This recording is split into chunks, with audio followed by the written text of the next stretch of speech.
Rapidly evolving wildfire situation. We're monitoring 2 wildfires in Newfoundland and Labrador, where fresh evacuation orders were issued last night.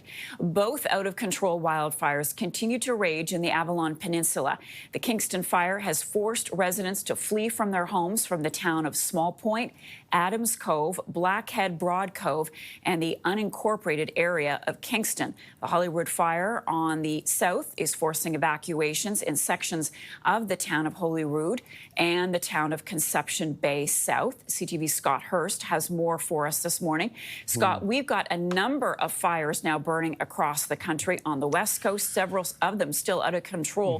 Where are the biggest fires right now? Marcia, for good reason. For much of the summer, much of the wildfire season, we've been focusing on the prairie provinces, and there are still huge concern in that part of the country and still residents forced from their homes. But you mentioned the wildfires that we're tracking far over on the East Coast in Newfoundland, where there are 2 wildfires that are posing significant concern, forcing people from their homes, but also all the way out west in British Columbia on Vancouver Island. There's a wildfire there that has been growing rapidly, burning out of control. That is the Wesley Creek wildfire that is burning north of Nanaimo, outside of Parksville and Qualicum. That is the Wesley Ridge wildfire, excuse me. It was discovered last week.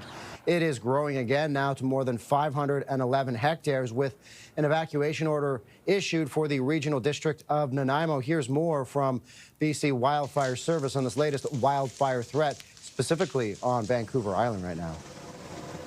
Heavy equipment is establishing control lines in workable terrain, and ground crews are securing water delivery systems to improve containment and directly action the fire. The goal is minimizing growth towards Highway 4 and maintaining safe travel along the highway. So, Marcia, the fire danger is specifically, quite a concern in many communities. It is, at high risk, very high risk, and extreme across many parts of the country. And so this is still quite a concern. And as I mentioned, most of the year we've been talking about the prairie provinces, and that is still quite a concern, as there are still lots of fires burning there in Manitoba. There are still more than 24 fires that are burning out of control. Alberta has close to 60 fires. Nearly a quarter of them are still out of control. Saskatchewan as well. Some 15 wildfires, Marcia, not currently contained. And so, we're focusing on some new wildfires, some growing wildfires, but of course there's still significant concern from coast to coast, where people are being forced from their homes. And of course, they are worried about their property, their businesses, their livelihood, and their entire lives being huge upheaval. As we look at the fire danger map, where a lot of the yellow there, that is high risk. Orange, the very high risk, see pockets of that. And of course, there are some red pockets as well. That is extreme fire danger across the country. And what really drives it home for so many, for millions, Scott, is the poor air quality. Even if you're not living in a fire zone, we are breathing smoky air in much of the country. People are being advised to really limit their time outside. It is quite a concern, Marcia, for the 2 of us who live in the Toronto area. We can see it where you look at the city skyline, the iconic city skyline, and a lot of times over the last couple of days, it has been, blanketed with this smoke, this smog coming from these wildfires. And in the Toronto area specifically, of course, that is affecting millions of people. But it's not just the populated centers.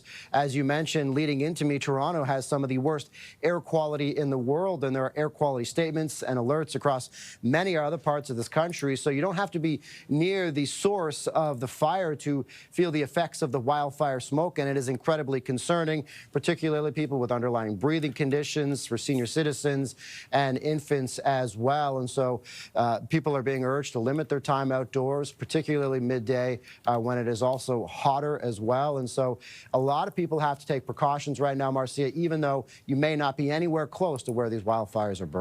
All right, Scott, thank you for that.